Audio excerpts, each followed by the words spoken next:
भावना ने बेचैनी से करवट बदली और कुनमुनाती हुई गहरी नींद से जागी। क्यों?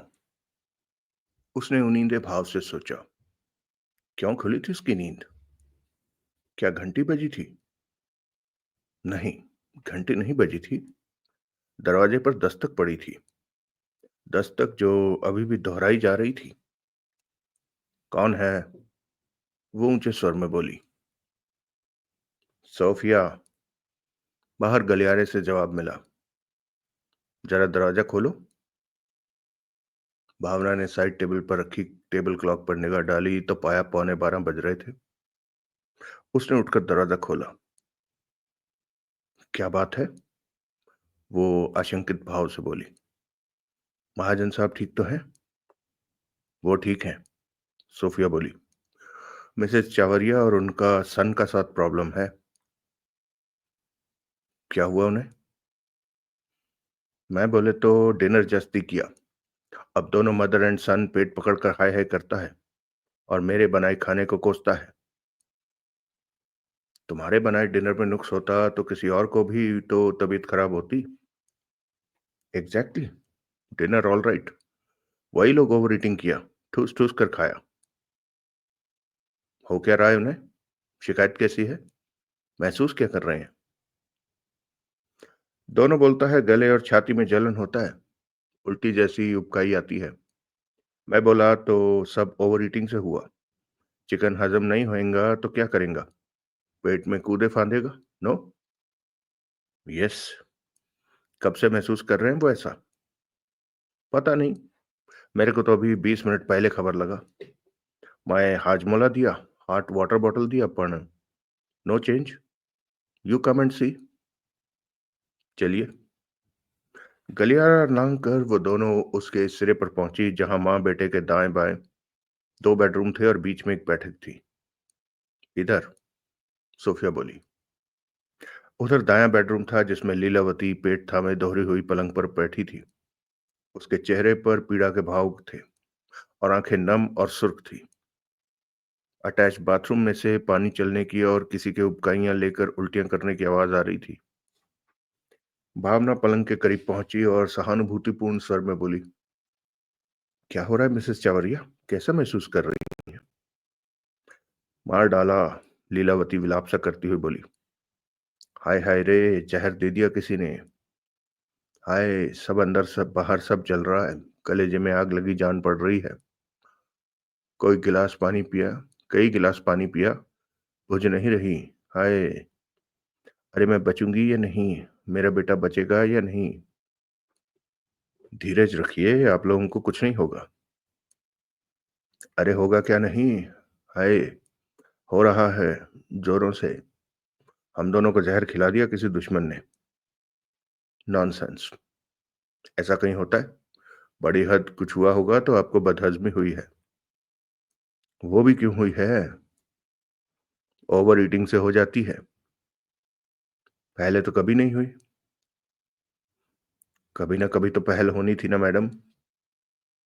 अरे, जो जैसे भी हुआ अब ये ठीक कैसे होगा? मैं बचूंगी या नहीं? मेरा बेटा बचेगा या नहीं? हाय। तुम तो खड़ी खड़ी मुंह देख रही हो। अपने डॉक्टर को फोन क्यों नहीं करती हो? मैडम, भावना दबे स्वर में बोली। छोटी मोटी बात के लिए डॉक्टर पावा को आधी रात को सोते से जगाकर यहां बुलाना ठीक नहीं है। अरे, मेरी जान निकली जा रही है। ये, हाय हाय, छोटी मोटी बात है। मैडम, ये गैस्ट्रिक अपसेट है। थोड़ी देर में आप अपने आप ठीक हो जाएंगी। तब तक मैं तड़पती रहूं? आपके बेटे का भी यही हाल है। उसका मेरे जितना बुरा हाल नहीं है। वो नौजवान है। उसमें ताकत है तकलीफ का मुकाबला करने की, इसलिए। तभी लड़खड़ाता सा भूपेंद्र बाथरूम से बाहर निकला। उसका चेहरा पीला था। आंखें लाल थी, लेकिन वो अपनी मां से कहीं बेहतर, शायद उल्टी की वजह से, और सुसंयत हालत में लग रहा था। अच्छा हुआ तुम आ गई, वो कांपती आवाज में बोला। मेरी तो खैरियत है, लेकिन मम्मी की हालत नाजुक है। मेरे ख्याल से तुम डॉक्टर साहब को बुला लो। ये फूड पॉइजनिंग है और कुछ नहीं है, भावना दृढ़ता से बोली। सब ठीक हो जाएगा। फूड पॉइजनिंग मेरे लिए कोई नई बात नहीं है, इसलिए उसके लक्षण मेरे खूब जाने पहचाने हैं। उसमें जान जाती नहीं लगती। ये नहीं लगता जैसे कि अगली सांस ना आने वाली हो। ये तो जहर का ही उत्पात है। और क्या होता है? अपने स्वर को भरसक सहज रखने की कोशिश करती हुई भावना बोली। क्या मांसपेशियों में अकड़न भी महसूस होती है? पिंडलियों में जकड़न भी महसूस होती है? ऐसा भी लगता है जैसे मुंह में लोहे का बुरादा भरा हो। अब तुम कह रही हो तो मुझे सूझ रहा है कि ये सब भी मुझे महसूस हो रहा था। मुझे भी, लीलावती बोली। हाय, पहले मैंने समझा था, भूपेंद्र बोला, कि वो सब थकावट की वजह से था। लेकिन आज तो मैंने थकावट वाला कोई काम ही नहीं किया। तो मुझे यकीन है कि जो किया है चिकन चिल्ली ने किया है। एवरीबॉडी एट चिकन चिल्ली, तत्काल सोफिया सख्त ऐतराज भरे स्वर में बोली। हर कोई खाया, खाली तुम या तुम्हारा मम्मा नहीं खाया। ये बोलो कि जास्ती खाया। जितना खाया जा सकता था उससे भी जास्ती खाया। अभी खुद गल्टन का माफिक खाएगा और फिर मेरी कुकिंग को ब्लेम करेगा। ओह शट अप। सोफिया का चेहरा लाल हो गया। उसने कोई सख्त बात कहने के लिए मुंह खोला, लेकिन भावना पहले ही बोल पड़ी। मैं डॉक्टर पाहवा को फोन करती हूँ। यस, भूपेंद्र बोला। प्लीज। तभी एकाएक उसने अपने मुंह पर हाथ रखकर एक उबकाई ली और फिर वापस बाथरूम की तरफ दौड़ पड़ा। टेलीफोन नीचे मेन हॉल में था, जहां से भावना ने डॉक्टर पुनीत पाहवा को फोन किया। Sorry to disturb you. Sorry to disturb you, वो खेदपूर्ण स्वर में माउथपीस में बोली। लेकिन इमरजेंसी है, आना पड़ेगा। क्या हुआ? डॉक्टर ने पूछा। भावना ने बताया कि माँ बेटा क्या कहते थे। Violent gastric disturbance? No. No sir. पहले मैं भी यही समझती थी, लेकिन अब मैं यकीन से कह सकती हूँ कि ये आर्सेनिक पॉइजनिंग का केस है। मैं 20 मिनट में पहुंचता हूँ। तब तक मैं क्या करूं? जबरन उल्टी कराने की कोशिश करूं? हाँ, यही ठीक रहेगा। यूं जो जहर खून में पहुंच जाने की जगह भी मैदे में ही मौजूद है, वो बाहर निकल जाएगा। अपने वादे के मुताबिक 20 मिनट में डॉक्टर पावा वहां पहुंच गया।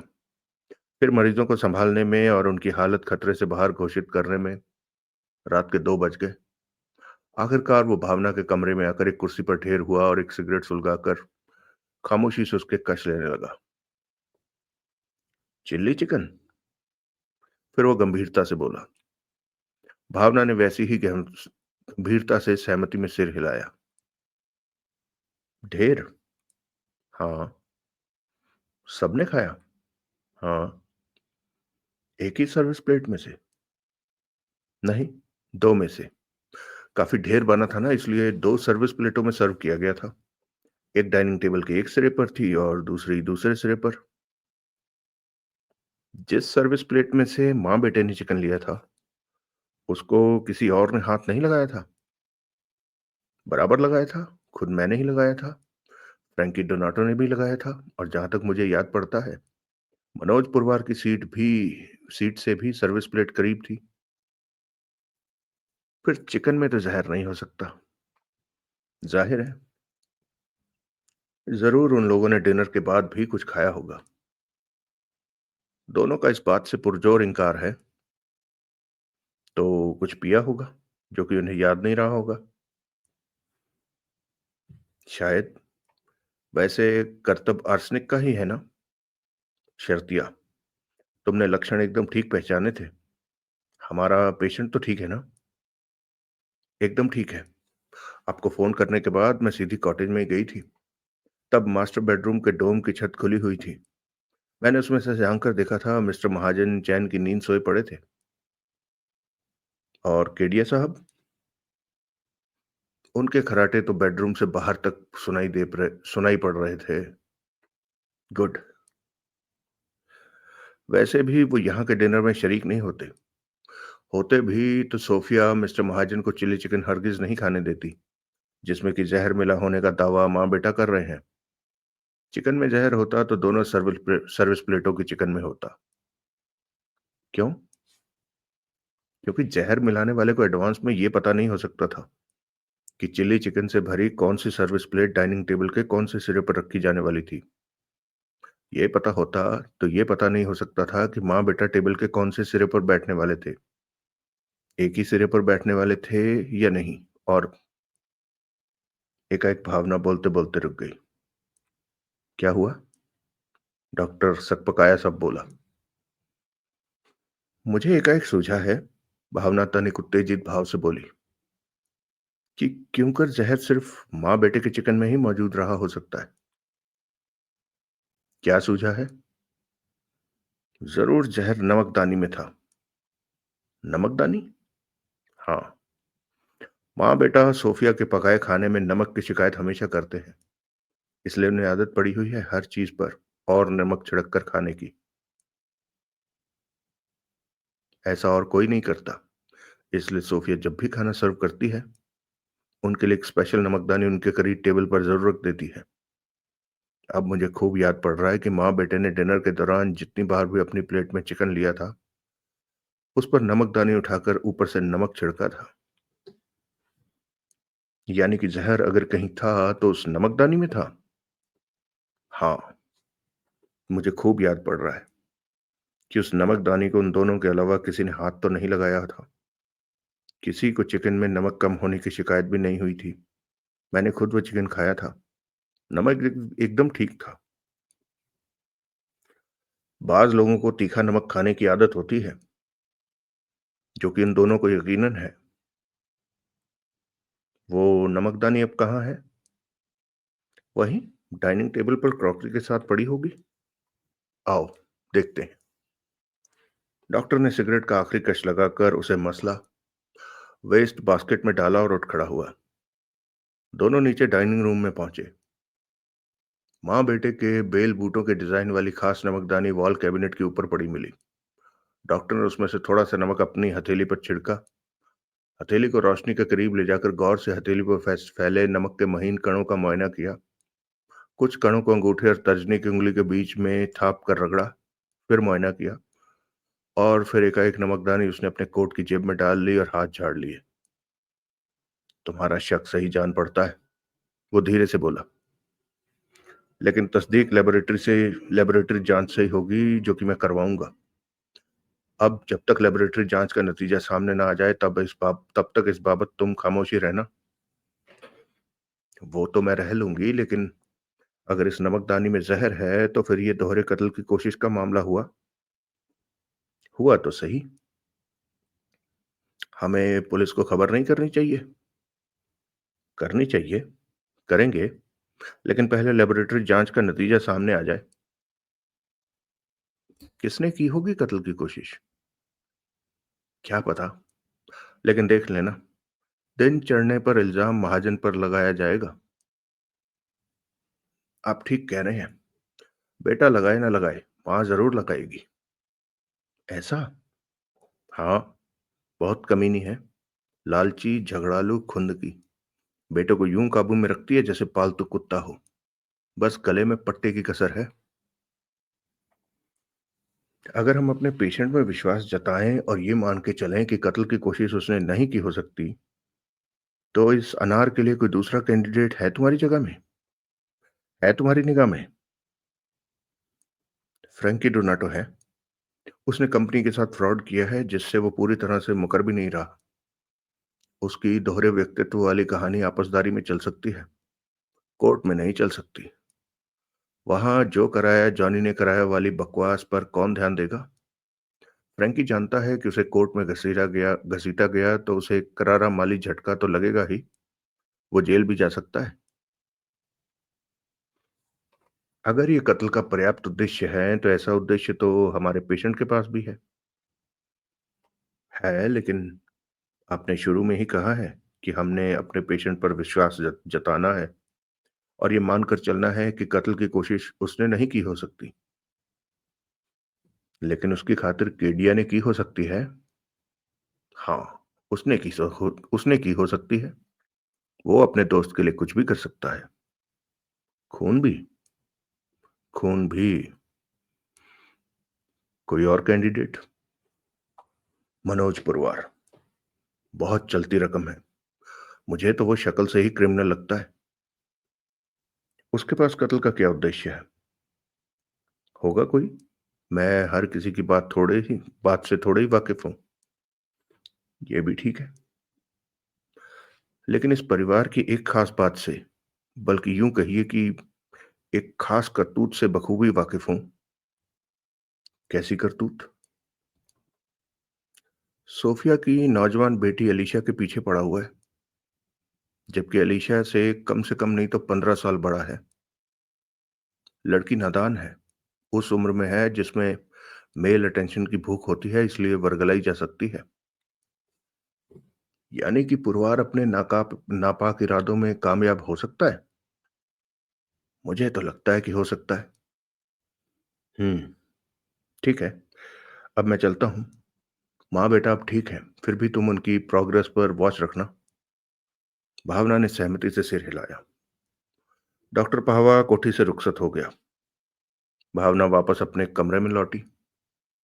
नींद उसकी आंखों से उड़ चुकी थी, फिर भी वो बत्ती बुझाकर पलंग पर ढेर हो गई। 10 मिनट तक उसे ऊंग तक न आती लगी तो तकिए के सहारे अधलेटी सी हो गई। उसने साइड टेबल पर पड़ा सीमित प्रकाश वाला टेबल लैंप जलाया और वहीं से उठाकर वो नॉवल पढ़ने की कोशिश करने लगी। पिछले 6 दिनों में जिसके वो मुश्किल से 50 पेज पढ़ पाई थी। जल्दी ही वो नॉवल से बोर हो गई। बार बार उसका ध्यान यूं भटक जाता था कि जो उसने पढ़ा होता था उसी को पीछे जाकर फिर पढ़ना पड़ता। क्या बात थी? क्यों उसका ध्यान बार बार भटक रहा था? शायद खिड़की खुली होने की वजह से, जिसमें से कि रात के तीसरे पहर के आखिरी क्षणों की ठंडी हवा भीतर आ रही थी। बंद करती हूँ खिड़की। वो उठकर खिड़की के करीब पहुंची। बाहर चांद नहीं दिखाई दे रहा था, लेकिन तारों की बहुत मध्यम सी रोशनी वातावरण में थी और 1.5-2 घंटे में भोर हो जाने वाली थी और फिर नींद आने या ना आने का सवाल ही खत्म हो जाने वाला था। बंद करने की गरज से उसने खिड़की के दोनों पल्ले थामे।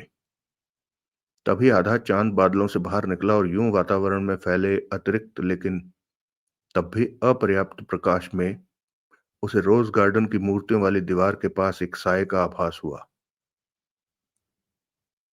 साया? या वो उसका वहम था? नहीं, किसी हिलडुल का एहसास तो हुआ था उसे दीवार के पास। कौन है उधर? वो सशंक वो सशंक भाव से बोली। कोई जवाब न मिला। उसकी आवाज स्तब्ध वातावरण में गूंज कर रह गई। खिड़की के करीब ही एक ड्रेसिंग टेबल पड़ी थी, जिस पर उसने एक 4 सेल वाली टॉर्च हमेशा पड़ी देखी थी, लेकिन जिसके इस्तेमाल की नौबत कभी नहीं आई थी। उसने हाथ बढ़ाकर टॉर्च उठा ली और उसने अपना हाथ खिड़की से बाहर निकाला और टॉर्च का रुख दीवार की तरफ करके उसे ऑन किया। तत्काल खिड़की से दूर दीवार तक रोशनी की एक लकीर खिंच गई।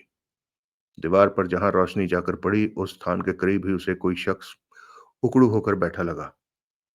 उसने टॉर्च का रुख फेरा और उस साए को रोशनी के दायरे में लाने की कोशिश की। एक फायर हुआ। वातावरण में गोली की आवाज जोर से गूंजी। भावना के सिर के ऊपर खिड़की के रोशनदान का शीशा चटाक की आवाज के साथ टूटा और उसके कई टुकड़े उसकी बाहर पसरी बांह से आकर टकराए। उसने घबराकर बांह भीतर खींच ली, टॉर्च बुझा दी और खिड़की से एक तरफ हट गई। बाहर से दौड़ते कदमों की आवाज आई। जाहिर था कि वो शख्स, जो उसका कोई वहम नहीं था, जिसका उकड़ू साया उसने दीवार के पास देखा था, अब वहां से खिसका जा रहा था, गोली चलाकर। यानी कि वो हथियारबंद था और कॉटेज के करीब था। तत्काल उसे अपने पेशेंट की सलामती का ख्याल आया। कहीं कोई महाजन के कत्ल के इरादे से तो रोज गार्डन के करीब नहीं मंडरा रहा था। तभी कॉटेज की बत्तियां जलने लगी और उस दिशा से दौड़ते कदमों की आवाज आने लगी। फिर रोज गार्डन के फाटक के करीब उसे महाजन दिखाई दिया। तत्काल भावना अपना खौफ भूल गई और गोली का शिकार होने से बाल बाल बची युवती से जिम्मेदार नर्स बन गई। मिस्टर महाजन, वो ऊंचे स्वर में बोली, आप क्यों भागे फिर रहे हैं? ऐसी मशक्कत आपके दिल के लिए खतरनाक साबित हो सकती है। वापस अपने बेडरूम में जाइए, अभी, इसी वक्त। क्या हुआ? महाजन ने वैसे ही उच्च स्वर में पूछा। मुझे लगा था जैसे कोई गोली चली हो, जैसे कुछ टूट के गिरा हो। कोई दीवार के करीब था, उसी ने गोली चलाई थी, जो मुझे लगने की जगह मेरे सिर के ऊपर से गुजरकर रोशनदान में जा लगी थी। मिस्टर केडिया कहाँ है? मैं यहाँ हूँ, महाजन के पीछे से प्रकट होता केडिया बोला। महाजन साहब को भीतर ले जाइए। मैं जरा चोर का पता करता हूँ, फिर मैं अभी पुलिस को फोन करती हूँ, फिर जो करना होगा पुलिस आकर करेगी। आप वो कीजिए जो मैंने कहा है। अपने दोस्त को भीतर ले जाइए। ऐसी भागदौड़ इनके लिए जानलेवा साबित हो सकती है। Okay okay. भावना को हैरानी थी कि कोठी में जाग नहीं हुई थी। अगला दृश्य। दूसरा दिन, 27 जनवरी। सुनील यूथ क्लब पहुंचा। रमाकांत उसे अपने ऑफिस में एक साइड टेबल पर रखे कंप्यूटर के सामने मिला। उसने होठों पर चार मीनार का सिगरेट लगाया हुआ था, जिसके कसैले धुएं से उसकी आंखें मुंदी जा रही थी, लेकिन उसे परवाह नहीं जान पड़ती थी। रमाकांत ने एक निगाह उस पर डाली और फिर वापस कंप्यूटर की स्क्रीन को देखते हुए बोला, देखी माँ इनू, मुझे करेक्ट करता है, मुझे कमांड देता है। पूतनीदा मानता नहीं कि कमांड कौन देता है। ओए, कमांड वो देता है जिसका कोई रोब होता है, कोई रुतबा होता है, जो कमांडर हो, जो रमाकांत हो, जो अंबर सरिया हो। ये क्या है? Kanjar the computer. फिर भी देखो, कमीना कैसे मेरे से जबान लड़ा रहा है। कहता है रॉन्ग कमांड। वड्डा आया रॉन्ग कमांड वाला। पूतनी दाना हुए थे। नमस्ते, सुनील मधुर स्वर में बोला। नमस्ते भाई नमस्ते। लेकिन है कौन तू? पर्चा दे अपना। क्या दूं? पर्चा, तारुफ, इंट्रोडक्शन। ओह, परिचय। और मैं की क्या है? पर्चा दे। मैं खुशबू का झोंका हूं, जिसे महसूस होने का मतलब होता है कि यार आया है। मुझे तो महसूस नहीं हुआ। सूटा बंद करो, कोई खिड़की खोलो तो महसूस हो। सूटा बंद नहीं हो सकता, खिड़की खुद खोल ले। सुनील ने खिड़की खोली। आया बटा यार। कंप्यूटर ऑफ करता रमाकांत बोला। ओए, यार तेरे जैसा होता है। यार वो होता है जो रोज आता है। तुम यार को अखबार से कंफ्यूज कर रहे हो। अखबार रोज आता है, और वो तो दिन में दो तीन बार आता है। मैं तुमसे बहस में जीत नहीं सकता। कोशिश भी ना करना अपने बड़े पापा जी से बहस में जीतने की। Okay boss. रमाकांत कंप्यूटर के सामने से उठकर अपनी एग्जीक्यूटिव चेयर पर ढेर हुआ। सिगरेट के बचे हुए टुकड़े से नया सिगरेट सुलगाया। उसका एक लंबा कश खींचकर धुआं उगलता हुआ बोला, लाई बेकदरां नाल यारी ते टुटगी तड़क करके। क्या कहा? सुनील बोला। अनपढ़ों के लिए कुछ नहीं कहा। रख। क्या? और तशरीफ। और क्या? शुक्रिया। अब हो जाए। क्या? और लेग पेग ते सूटा। सिर्फ सूटा। सुनील ने जेब से अपना लकी स्ट्राइक का पैकेट निकाला और एक सिगरेट सुलगा लिया। लंच तो पिएगा या वो भी नहीं पिएगा? अभी उसमें टाइम है, और मैं लंच पीऊंगा नहीं, खाऊंगा। चल ऐसे ही सही। अब बोल कैसे आया? यार से मिलने आया।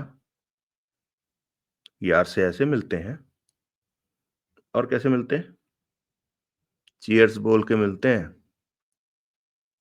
मिल के चीयर्स बोलते हैं। अभी मिल तो ले, फिर चीयर्स की भी देखेंगे। वादा? हाँ। पक्का? हाँ। जिंदा रहे पुत्रा, बड़िया उम्र।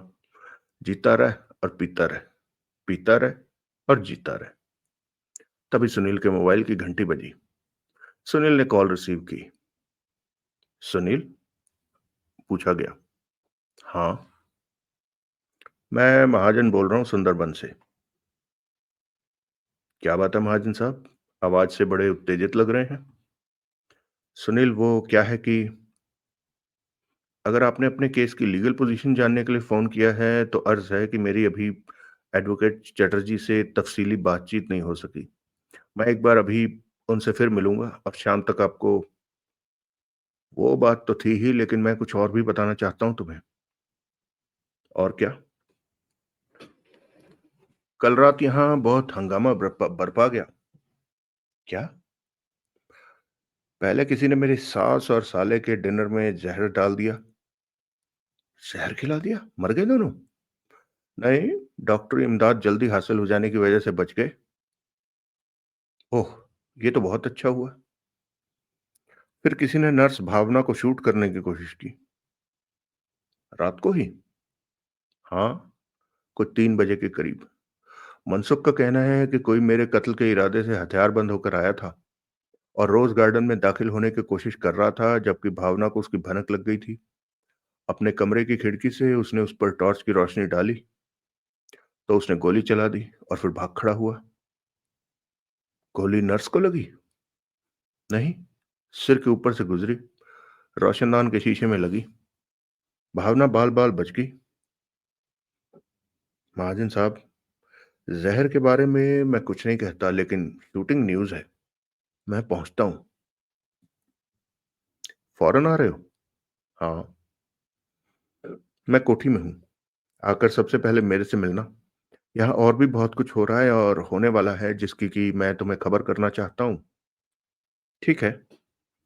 सुनील ने मोबाइल ऑफ करके जेब में रखा, सिगरेट का आखिरी कस लगाकर उसे एस्ट्रे में झोंका और उठ खड़ा हुआ। मैं निकल रहा हूँ, वो व्यस्त भाव से बोला। निकल के दिखा। रमाकांत आंखें निकालता हुआ बोला। क्या? ओए, निकल जाने की ये हसरत बड़ी मुश्किल से निकलेगी। कलेजा चीर देगी बद्दुआ, जो दिल से निकलेगी। रमाकांत, इमरजेंसी है। चुपचाप बैठ जा और बता, क्या इमरजेंसी? एक शर्त पर बताता हूँ। क्या शर्त? अपनी कार पर सुंदरबन लेकर चलो। इतनी दूर? अच्छा, जैसे मैंने नॉर्थ पोल चलने को कह दिया हो। ओए कमलिया, भूले प्यासे, प्यास का इंतजाम साथ ले चलो। भूख की वहां चल कर देख लेंगे। भूख की वहां चल कर देखेंगे। भूख का इंतजाम भी करके चलते हैं प्यारे। पिकनिक हो जाएगी। उसमें देर लगेगी। ठीक है, तेरी मर्जी। अगला दृश्य। वे सुंदरबन पहुंचे। कितनी पुरानी इमारत है मालको। कोठी पर निगाह दौड़ाता रमाकांत बोला। यहाँ के बाशिंदे तो जरूर अंधेरे में टीवी देखते होंगे और रेफ्रिजरेटर खोलते होंगे तो भीतर बल्ब की जगह मोमबत्ती जलती होगी। हंस क्यों रहा है? तुम्हारे जोक पर हंस रहा हूं। ना हंसता तो तुम बुरा मान जाते। मैंने जोक कब सुनाया? याद करने की कोशिश करो। सुनील ने कॉल बेल की तरफ हाथ बढ़ाया। कोठी का दरवाजा पहले ही खुल गया और चौखट पर सोफिया प्रकट हुई। उसने संदिग्ध भाव से रमाकांत की तरफ देखा। मेरा दोस्त है, सुनील बोला। रमाकांत नाम है। ओह, आओ। दोनों भीतर दाखिल हुए। सोफिया उन्हें ड्राइंग रूम में बिठाने की जगह पिछवाड़े में बनी विशाल किचन में ले आई। किचन के पहलू में एक छोटी सी गोल मेज थी, जिसके गिर्द 4 कुर्सियां लगी हुई थी। प्लीज सिट डाउन, सोफिया बोली। यहां क्यों? क्योंकि बॉस ऐसा बोला। इधर प्राइवेसी है, इस वास्ते। ओह, कुछ खाएंगे? बहुत कुछ खाएंगे, रमाकांत बोला। बल्कि सब कुछ खाएंगे। क्या क्या है? सुनील ने रमाकांत को कोहनी मारी। मार क्यों रहा है? रमाकांत बोला। सुनील ने उसे घूर कर देखा। घूर क्यों रहा है? तुम्हें नहीं पता? नहीं पता। पता होता तो पूछता। सुनील ने असहाय भाव से गर्दन हिलाई और फिर होंठ भींच लिए। मैडम। रमाकांत ऐसी आत्मीयता से सोफिया से संबोधित हुआ जैसे उसे बरसों से जानता हो। ऐसा कुछ भी चलेगा जिसमें जहर ना हो। जहर का बात पता चल गया? सोफिया सुनील से बोली। हाँ, सुनील बोला। महाजन साहब ने फोन पर बताया। आप क्या जानती हैं उस वारदात के बारे में? नथिंग। मॉर्निंग में इधर पुलिस आया, आफ्टरनून में फिर आया, अभी गया। वो भी पूछता था मैं क्या जानता? मैं क्या जानेगा? कैसे जानेगा? किधर से जानेगा? मैं डिनर कुक किया। पॉइज़न कुक करना मेरा काम नको। आज लंच कुक किया। किसी ने डर-डर कर खाया तो किसी ने खाया ही नहीं। ज़हर के अंदेशे से? हाँ, फिर अभी स्पेशल चिकन सैंडविच बनाया तो सबने खाया। जैसे सैंडविच में पॉइज़न डालना वेरी डिफिकल्ट। सैंडविच खत्म हो गई? रमाकांत बोला। नहीं, बहुत है। किधर है? दिखाई तो नहीं दे रही। जवाब में सोफिया ने सैंडविच की एक बहुत बड़ी प्लेट उनके बीच रखी। प्लेट के टेबल टॉप से छूने से भी पहले रमाकांत उसमें से एक सैंडविच उठाकर खाने भी लग गया था। वधिया, वो तृप्तिपूर्ण भाव से बोला। तभी महाजन ने वहां कदम रखा। सुनील ने उसका अभिवादन किया और रमाकांत से उसका परिचय करवाया। महाजन उनके सामने एक कुर्सी पर बैठ गया। हम यहाँ क्यों बैठे हैं? सुनील ने पूछा। सामने के बड़े हॉल में कंपनी के मेजर शेयर होल्डर्स की वो मीटिंग हो रही है जिसका कल मैंने तुमसे जिक्र किया था, जिसमें आपके खिलाफ कदम उठाने का फैसला होना है। हाँ। आप क्यों शामिल नहीं हैं उसमें? मेरी जगह मनसुख शामिल है। मैंने उसे अपनी प्रॉक्सी साइन कर दी है। वोटिंग की नौबत आने पर वो मेरी जगह वोट दे सकता है। आपके मीटिंग न अटेंड करने से आपके लिए कोई हर्जा तो नहीं हो जाएगा? पता नहीं, महाजन चिंतित भाव में बोला। इस बाबत भी मुझे कानूनी मशवरे की जरूरत थी। मैं आज सुबह चटर्जी साहब से मिलने उनकी कोठी पर गया था। मेरी उनसे बातचीत अभी जारी ही थी कि बीच में उनका डॉक्टर वहां पहुंच गया था। डॉक्टर ने उनका मुआयना किया था तो उनकी हालत बद पाई थी, जिसकी वजह से उसने वो एक्सर्शन बताई थी जो उन्हें मेरे से बात करने में हो रही थी। लिहाजा डॉक्टर ने उस घड़ी की मीटिंग भंग करा दी थी। उन्हें कंप्लीट रेस्ट करने का हुक्म दिया था। मेरा शाम को उनसे फिर मिलने का इरादा था, लेकिन अब तो मैं यहाँ आ गया। कुछ तो बात फिर भी हुई होगी। कुछ तो हुई थी। मेरे केस पर उनका कोई कानूनी मशवरा हासिल हुआ? सरसरी तौर पर हुआ, विस्तार से शाम को होता। जो हुआ वही बताओ, सुनील ने बताया। यह भी कोई कम नहीं है, सुनकर महाजन बोला। इतने से भी मेरे हाथ मजबूत होते हैं। वक्त आने पर आजमाऊंगा। आप जरा तफसील से बताइए कि गुजरी रात को यहाँ क्या कुछ हुआ था। महाजन ने बताया। हम्म। तो आपका ख्याल है कि कल रात कोई आपको शूट कर देने के इरादा लेकर यहाँ पहुंचा था? ये ख्याल मनसुख का है, लेकिन मुझे इससे पूरा इत्तेफाक है। और भला क्यों किसी ने रात के अंधेरे में गन के साथ रोज गार्डन में दाखिल होने की कोशिश की थी? दाखिल तो वो ना हुआ, क्योंकि इत्तेफाक से भावना को उसकी खबर लग गई थी और उसने उसे ललकारा था।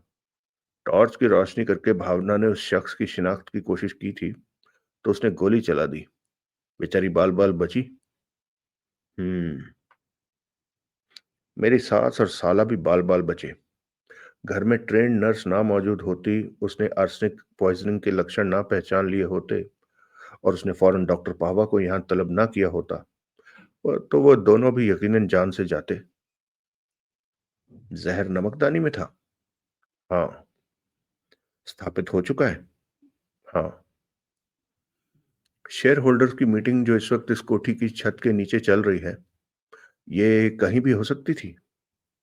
हाँ, शेयर होल्डर्स को ऐतराज ना हो तो कहीं भी हो सकती है। आई सी। मेरी सास और साला भी शेयर होल्डर हैं।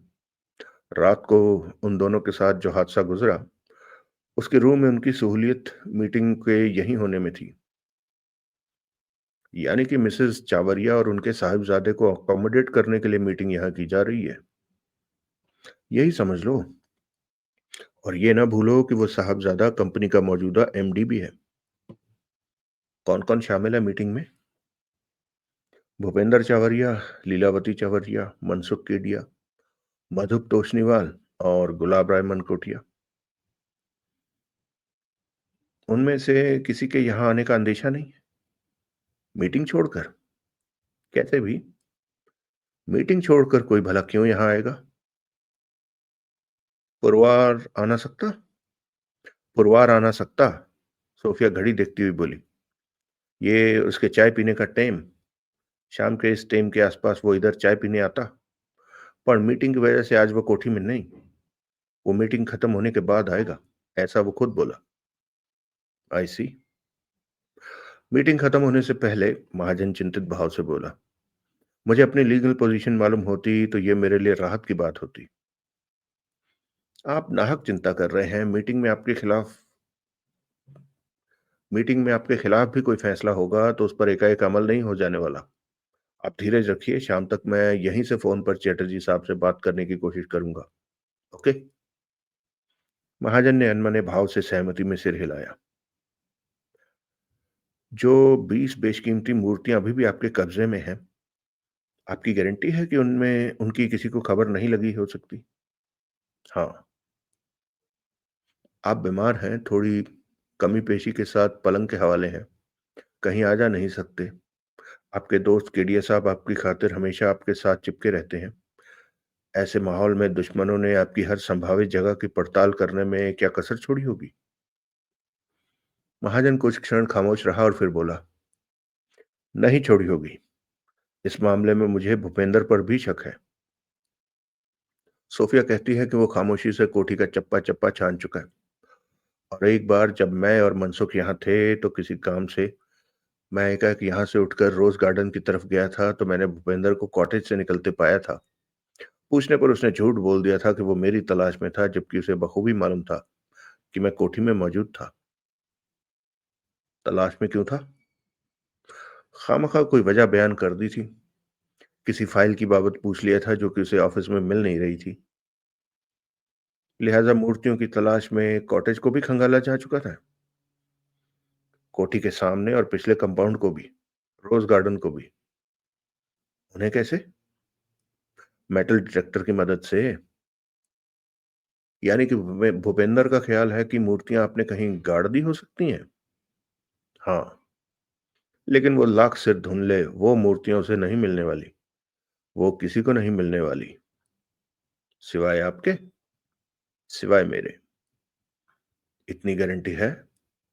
इतनी गारंटी है। तभी किचन का दरवाजा खुला और जीन्स और स्कीवी धारी एक युवती ने भीतर कदम रखा। उसके लाली लिए बाल कटे हुए थे और चेहरे पर ताजे गुलाब जैसी ताजगी थी। बल्ले भाई, रमाकांत दबे स्वर में बोला। लगता है भगवान ने सृष्टि की तमाम औरतें बनाकर पहले अपना हाथ साफ किया, फिर इसे बनाया। सुनील ने उसकी पसलियों को टहोका। सामने से देखो, कोहनी तक आती है। सुनील ने जोर से अपने जूते की ठोकर रमाकांत की एक टांग पर रसीद की। पीड़ा से बिलबिलाता रमाकांत खामोश हो गया। किचन में उन लोगों के मौजूद किचन में उन लोगों को मौजूद पाकर वो दरवाजे पर ठिठकी। सॉरी, वो बोली। मुझे नहीं मालूम था कि। नेवर माइंड, महाजन तत्काल बोला। यहाँ गैर कोई नहीं। ये मेरे एक दोस्त का लड़का सुनील है और ये सुनील का दोस्त रमाकांत है। और सुनील, ये अलीशा है, अपनी सोफिया की बेटी। हेलो। सुनील मुस्कुराता हुआ बोला। Hello yourself. अलीशा बड़े चित्ताकर्षक भाव से बोली। साडी भी हलत टिका लेना सोनियो, रमाकांत बोला। अलीशा के चेहरे पर उलझन के भाव आए। व्हाट डिड ही से? वो सुनील से बोली। नथिंग। सुनील अग्नि नेत्रों से रमाकांत को घूरता बोला। कुछ नहीं कहा इसने, समझ लो नींद में बड़बड़ाया। खामखा, रमाकांत ने प्रतिवाद किया। मैं तो। सुनील ने पांव की एक और ठोकर मेज के नीचे से रमाकांत की टांग पर रसीद की। रमाकांत खामोश हो गया और फिर एक सिगरेट सुलगाने में मशरूफ हो गया। ये वकील, सुनील बोला, तोशनीवाल, मिस्टर केडिया कहते थे कि बहुत ही काइया आदमी है। बहुत ज्यादा, महाजन बोला। तुम्हारी, किसी की भी उम्मीद से कहीं ज्यादा। मेरी बीवी का भी यही वकील था। बीवी के मर जाने के बाद उसकी वसीयत को लेकर जब मैंने कोर्ट में केस डाला था तो मेरी सास और साले का भी यही वकील था। आज भी माँ बेटे का सबसे बड़ा सलाहकार वही है और वही उनको भड़काता रहता है। आपके खिलाफ? और क्या? आपसे तो एंटी ही हुआ फिर वो। एंटी क्या, पक्का दुश्मन हुआ। कानून का ज्ञाता है इसलिए डेंजरस एडवर्सरी हुआ। और इस ऐसा शख्स इस घड़ी उस मीटिंग में शामिल है? हाँ। एक बात बताइए, मैनेजिंग डायरेक्टर कोई भी बन सकता है या उसका बोर्ड का डायरेक्टर होना ज़रूरी होता है? डायरेक्टर होना ज़रूरी होता है, जो कि आप थे? हाँ। जब आपने मैनेजिंग डायरेक्टर के पद से इस्तीफ़ा दिया था, तो डायरेक्टर तो आप बने रहे होंगे? नहीं, तब मैंने डायरेक्टर के पद से भी इस्तीफ़ा दे दिया था। इसका मतलब तो ये हुआ कि आप अपनी मर्ज़ी से उस मीटिंग से बाहर नहीं हैं। इसलिए बाहर हैं क्योंकि डायरेक्टर ना होने की वजह से आप उस मीटिंग में शामिल होने के हकदार नहीं हैं। ऐसा है भी और नहीं भी है। मतलब? बोर्ड ऑफ डायरेक्टर्स की मीटिंग में अमूमन शिरकत डायरेक्टर साहबान की ही होती है, लेकिन कोई मेजर शेयर होल्डर चाहे तो उन्हें मीटिंग में अपनी शिरकत के लिए मजबूर कर सकता है। मैं मेजर शेयर होल्डर हूँ। मैं मीटिंग में खुद को शामिल किए जाने की मांग कर सकता हूँ, लेकिन मैंने ऐसा किया नहीं। क्यों? केडिया है ना उधर, उसके होते मेरी वहां मौजूदगी की क्या जरूरत? लेकिन मेजर शेयर होल्डर होने की वजह से वहां आपकी वोट की अहमियत बराबर है। हाँ। इस वजह से आपने अपनी वोट की प्रॉक्सी मिस्टर केडिया को दे दी? हाँ। मिस्टर केडिया उस मीटिंग में जैसे भी वोट देंगे, उसमें आपका वोट शामिल होता है? हाँ। मिस्टर महाजन, आपको ये बात पहले साफ करनी चाहिए थी। क्यों? क्या हो गया?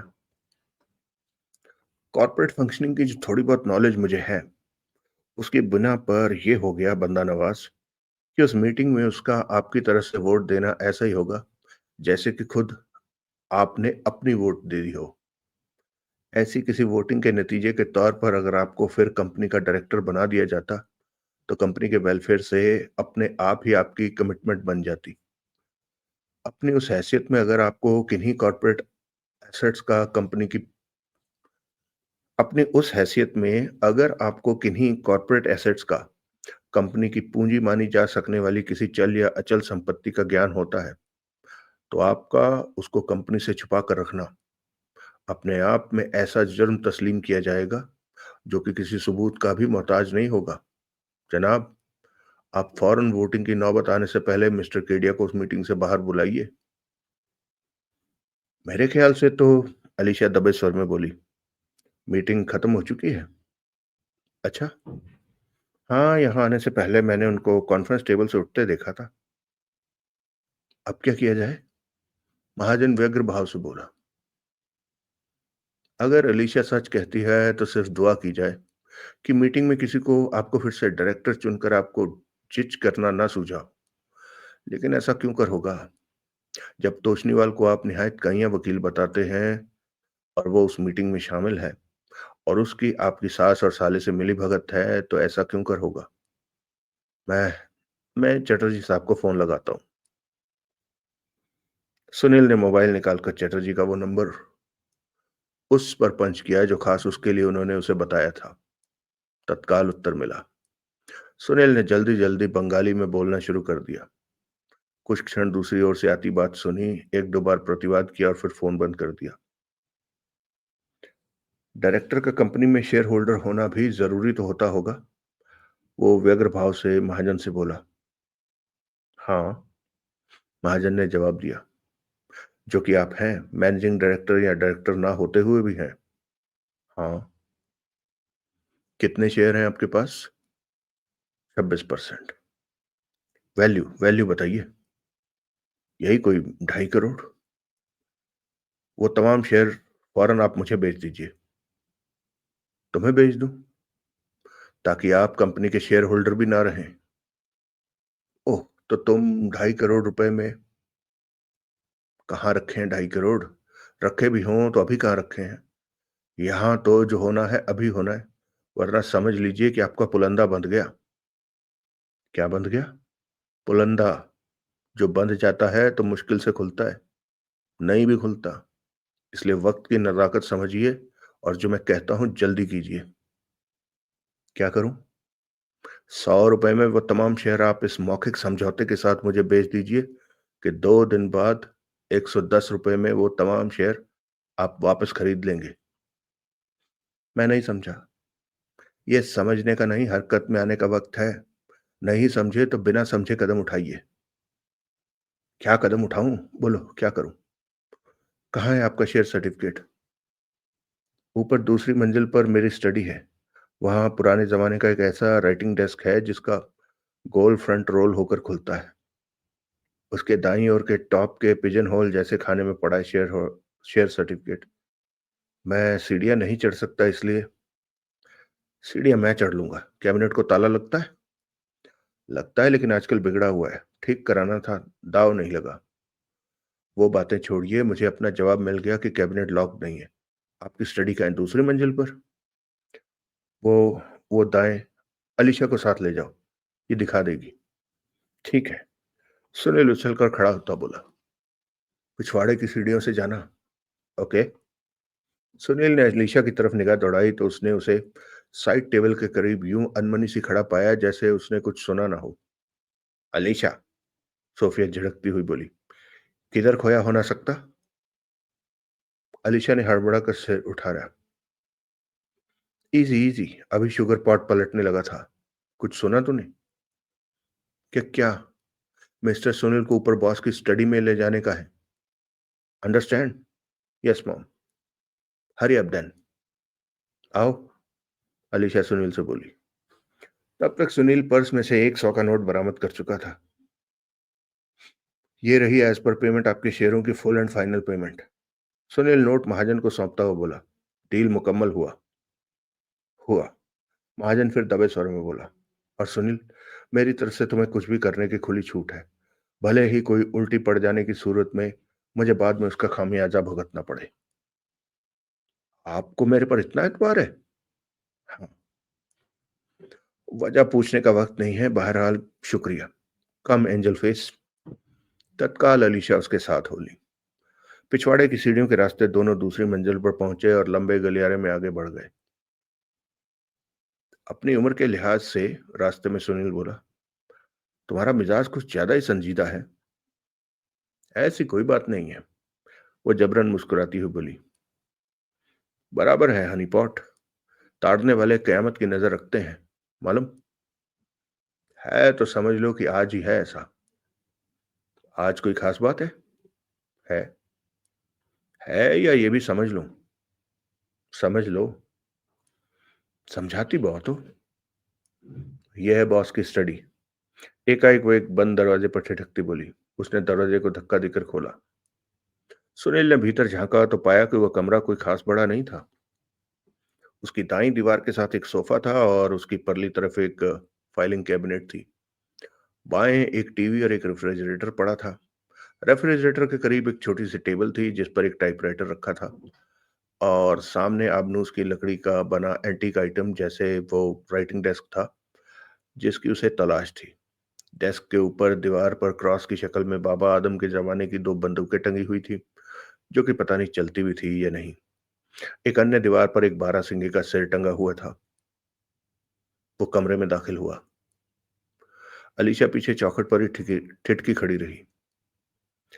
वो कमरा लांघकर डेस्क के सामने पहुंचा। उसने वहां दाईं ओर के टॉप के खाने में कई कागजात मौजूद पाए जिनमें से आखिरकार एक लिफाफे में मौजूद शेयर सर्टिफिकेट बरामद हुआ। उसने सर्टिफिकेट का रुख रोशनी की तरफ करके उसका मुआयना किया। तभी नीचे से चलते फिरते कदमों की और कई लोगों के एक साथ बोलने की आवाजें आने लगी। सब मीटिंग से उठ गए और बाहर निकल आए जान पड़ते हैं। अलीशा दरवाजे के पास पहुंचती बोली। बुरा हुआ, सुनील चिंतित भाव से बोला। क्यों? मीटिंग खत्म होने से पहले शेयर सर्टिफिकेट पर महाजन साहब के साइन हो चुके होने चाहिए थे। अब किसी तरह उन लोगों के किचन में पहुंचने से पहले ये सर्टिफिकेट महाजन साहब के पास पहुंचाना होगा। अब नहीं हो सकता। क्यों? ये जो आवाजें आ रही हैं किचन में से ही आ रही हैं। किचन पिछवाड़े की सीढ़ियों के करीब है। सीढ़ियों के वेल में से ही ये आवाज़ें यहाँ पहुँच रही हैं। वो लोग कहीं और होते तो आवाज़ें हम तक नहीं पहुँचती। ओह! सुनील ने उसकी तरफ से फेर ली और जेब से मोबाइल निकालकर चैटर्जी को फ़ोन किया। उसने कम से कम शब्दों में वस्तु स्थिति बयान की और दबे स्वर में बोला, एक-एक सेकंड का तोड़ा है सर, जल्दी बताइए क्या करूँ? खुद साइन कर दो, चटर्जी बोला। ये तो फ्रॉड होगा। बाद में महाजन उन साइनों पर अपने हाथ से भी कलम फेर देगा तो नहीं होगा। तुम सर्टिफिकेट इस वक्त महाजन के पास नहीं ले जा सकते, लेकिन बाद में मैं समझ गया। Thank you. उसने मोबाइल जेब के हवाले किया। अब उसे महाजन के हस्ताक्षरों के नमूने की जरूरत थी। पिजन होल्स में वैसा कोई नमूना बरामद ना हुआ। उसने मेज के दाईं ओर का ऊपरला दराज खोला तो पाया कि उसमें केवल फाइलें थी। दाईं ओर के बीच के दराज में कुछ टाइपशुदा कागजात थे, जिनमें से एक पर रणजीत महाजन के हस्ताक्षर थे। वो कागजात उठाते समय उसकी निगाह दराज में पड़ी एक किताब पर पड़ी, डस्ट जिसकी डस्ट जैकेट पर जो शीर्षक लिखा था वो था greatest scandal stories of world. कागजात वापस रखने की कोशिश में उसने किताब को एक और किया तो उसकी डस्ट जैकेट पर उस पर से सरक गई और उसे नीचे काली जल्द पर सुनहरे अक्षरों में छपा दिखाई दिया, डायरी 1999। डायरी? किताब की डस्ट जैकेट के नीचे किताब की जगह डायरी। उसे उठाकर उसके पन्ने पलटे तो पाया अधिकतर डायरी कोरी थी। उस पर आखिरी एंट्री 27 जनवरी वाले पृष्ठ पर थी, जिस पर लिखा था, राजनगर गई, गवाह मनोज पुरवार दीवान चंद जैन। गई यानी कि डायरी किसी स्त्री की थी। उसने उसके शुरुआती एक दो पृष्ठ पलटे। कहीं कोई नाम दर्ज नहीं था।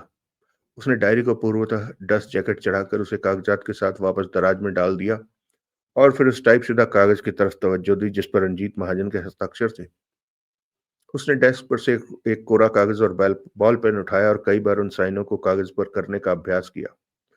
फिर उसने एक गुप्त निगाह परे खड़ी अलीशा की तरफ डाली तो पाया कि उसकी तवज्जो उसकी तरफ नहीं थी।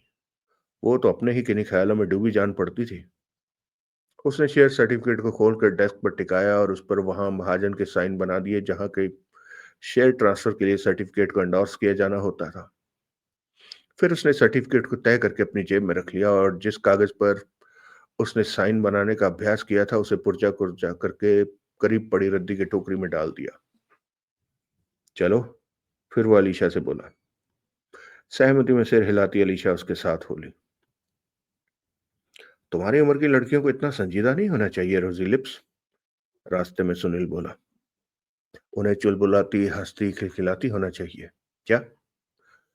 जवाब में अलीशिया जबरन हंसी। ठीक है, ऐसे ही। दोनों नीचे किचन में पहुंचे। सब लोग वहां जमा थे।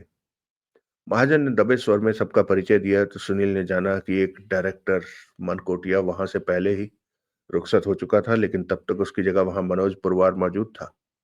सुनील ने बारी बारी सबका मुआयना किया, जिनमें से भूपेंद्र और लीलावती गोल मेज के गिर्द दो कुर्सियों पर बैठे थे।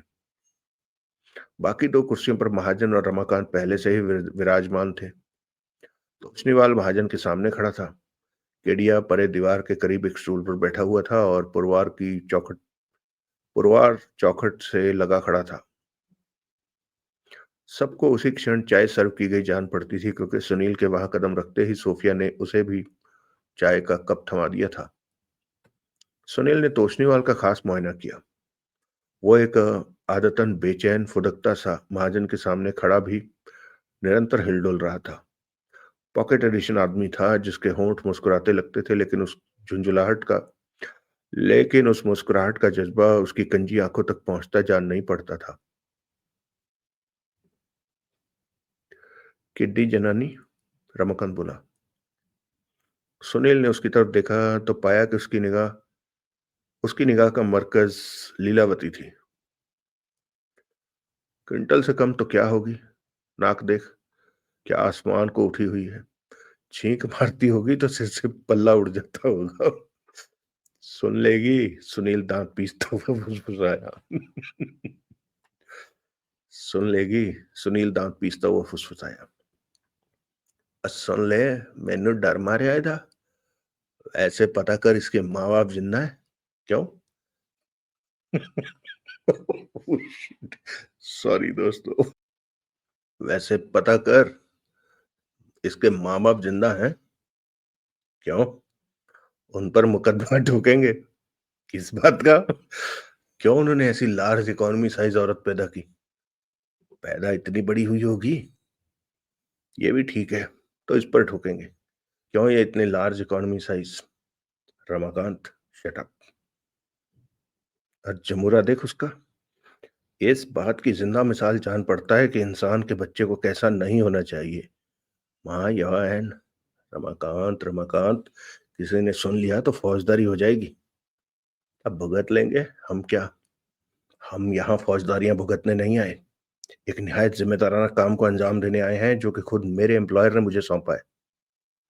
ठीक है, मैं चुप हो जाता हूँ, लेकिन इस वकील के घोड़े की बाबत हिटलर की एक बात कह के रहूंगा। हिटलर की? हाँ, उसके जहन में जरूर इसी का अक्स था जब उसने कहा था कि मैं तब तक चैन से नहीं बैठूंगा जब तक हर जर्मन को एहसास नहीं हो जाएगा कि वकील होना हद तक की बात है। I shall not rest until every German realizes that it is a great disgrace to be a liar. अब चुप कर यार। ओके। सुनील फिर नवागंतुकों की तरफ आकर्षित हुआ तो उसने पाया कि लीलावती नेत्र सिकोड़े बड़ी संदिग्ध निगाहों से उसकी तरफ देख रही थी। क्या बात है? सुनील सहज भाव से बोला। ऐसे क्या देख रही हैं? तुम वकील हो? नहीं। ये? उसने रमाकांत की तरफ संकेत किया। अभी मेरे इतने बुरे दिन नहीं आए बेबे, रमाकांत बोला। क्या? बीबी? हम दोनों में से कोई वकील नहीं है, सुनील बोला। क्यों पूछ रही हैं? फिर तुम्हारा यहाँ क्या काम? ये मेरे मेहमान हैं, महाजन सख्ती से बोला। आई नो दिस मैन, एकाएक तोशनीवाल चुटकी बजाता बोला। सुनील की भवें उठी। तुम प्रेस रिपोर्टर हो, ब्लास्ट वाले सुनील हो, सुनील कुमार चक्रवर्ती हो। ठीक? ठीक। प्रेस रिपोर्टर का यहाँ क्या काम? लीलावती भुनभुनाई। होगा कोई काम, भूपेंद्र लापरवाही से बोला। हमें क्या लेने देना? सो, विषय परिवर्तन की गरज से महाजन बोला। What else is news? Toshniwal के होंठ मुस्कुराहट में फैले, फिर वो चिकने चिपड़े स्वर में बोला। महाजन साहब, मेरे पास आपके लिए गुड न्यूज है। क्या? वो क्या है कि अभी बोर्ड ऑफ डायरेक्टर्स की मीटिंग में हर किसी को बड़ी शिद्दत से एहसास हुआ कि कंपनी आपके साथ नाइंसाफी कर रही थी। ऐसे दौर में नाइंसाफी कर रही थी जबकि ऊपर वाला मैसिव हार्ट अटैक की सूरत में नाइंसाफी करके हटाई था। ये ठीक है कि आप अपनी मौजूदा हालात में कंपनी के कामकाज में कोई सक्रिय योगदान नहीं दे सकते। तभी तो एमडी के पद से इस्तीफा दिया, महाजन शुष्क स्वर में बोला। बिल्कुल बिल्कुल, लेकिन फिर भी आपकी दानाई और काबिलियत में किसी को कोई शक नहीं है। और ये आप ही की मेहनत और लगन का नतीजा है कि कंपनी तरक्की के अपने मौजूदा मुकाम पर पहुंची है। हम सब डायरेक्टर साहिबान इस सिलसिले में आपके एहसानमंद हैं और एक तरह से एहसान का बदला चुका रहे हैं आपको फिर से कंपनी के बोर्ड पर डायरेक्टर नियुक्त करके। क्या? महाजन साहब, हमने आपको बाकायदा सर्वसम्मति से इलेक्ट किया है डायरेक्टरशिप के लिए। सर्वसम्मति से? केडिया की ओर देखता हुआ महाजन बोला। जी हाँ, और डायरेक्टर होने के साथ साथ आप सुपरवाइजिंग मैनेजर भी होंगे और उस मद में 30,000 रुपये महाना तनख्वाह पाएंगे। महाजन ने यूं मुंह बाए सुनील को देखा जैसे उसकी बात को सच होता पाकर चमत्कृत हो रहा हो और अब उसी से पनाह चाहता हो। वकील साहब, सुनील एक नकली जम्हाई लेता हुआ बोला। मिस्टर महाजन को दिल का दौरा पड़ा था, दिमाग का नहीं। इनका दिल हिला हुआ था, लेकिन प्रभु की कृपा से दिमाग ठिकाने है। क्या मतलब? तोशनीवाल तीखे स्वर में बोला। इसलिए जब इनके सामने कोई चारा लहराया जाता है तो ये उसे निगलते नहीं है। कैसा चारा? हंसा देने जैसा चारा। कैसा झांसा? आपको मालूम है कैसा झांसा? मुझे तो लगता है कि आप ही को मालूम है, क्योंकि आप हैं, वकील हैं। पैदा हुआ वकील तो शैतान ने कहा, रमाकांत बोला। लो आज हम भी साहिबे औलाद हो गए। क्या कहा? आपसे नहीं कहा। फिर भी क्या कहा? कुछ नहीं। कुछ ना ही कहा हो तो ठीक है, वरना वरना क्या? मैं मुद्दे से नहीं भटकना चाहता, वरना बताता। रमाकांत ने लापरवाही से कंधे उचकाए। मुद्दा क्या है? सुनील बोला। मुद्दा यह है कि हम लोग सुलह सफाई की कोशिश कर रहे हैं, जिसमें तुम दोनों नौजवान अनाप शनाप बोलकर भांजी मार रहे हो। हमारा ऐसा कोई इरादा नहीं है। मैं आपको महज ये बताने की कोशिश कर रहा था कि मिस्टर महाजन अगर चाहें भी तो यूं बड़ी दयानतदारी से ऑफर की जा रही डायरेक्टर की पोस्ट को कबूल नहीं कर सकते। क्यों? क्यों कबूल नहीं कर सकते? क्योंकि डायरेक्टर होने के लिए कंपनी का शेयर होल्डर होना जरूरी होता है। हम क्या नहीं जानते? जानते हैं तो बधाई है आपको। मिस्टर महाजन कंपनी के मेजर शेयर होल्डर हैं। थे। थे? क्या मतलब? थे का मतलब थे। मिस्टर महाजन कंपनी के शेयर होल्डर थे, लेकिन अब नहीं है, क्योंकि इन्होंने अपने तमाम शेयर बेच दिए हैं। बेच दिए हैं? कब बेच दिए?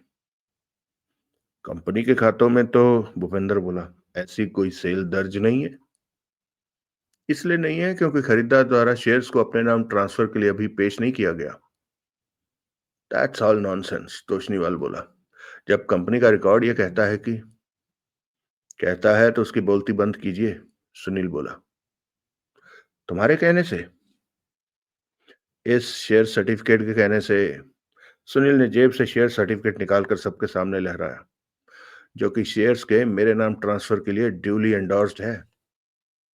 तुम्हारे तुम्हारे नाम? जी हाँ। तुम्हारे नाम किस लिए? क्योंकि मिस्टर महाजन से उनके तमाम शेयर मैंने खरीद लिए हैं। तो तुमने? एक मामूली प्रेस रिपोर्टर ने? जी हाँ। करोड़ों के शेयर खरीदने की माली औकात एक प्रेस रिपोर्टर की क्यों कर हो गई? तफ्तीश का मुद्दा है मिस्टर। झांसा हमारी डायरेक्टरशिप की सिंसियर ऑफर नहीं। झांसा ये है जो कि तुम समझते हो कि तुम हमें दे सकते हो। सुनील ने नकली जम्हाई ली। झांसा ये है, तोशनीवाल ने जिद भरे स्वर में दोहराया।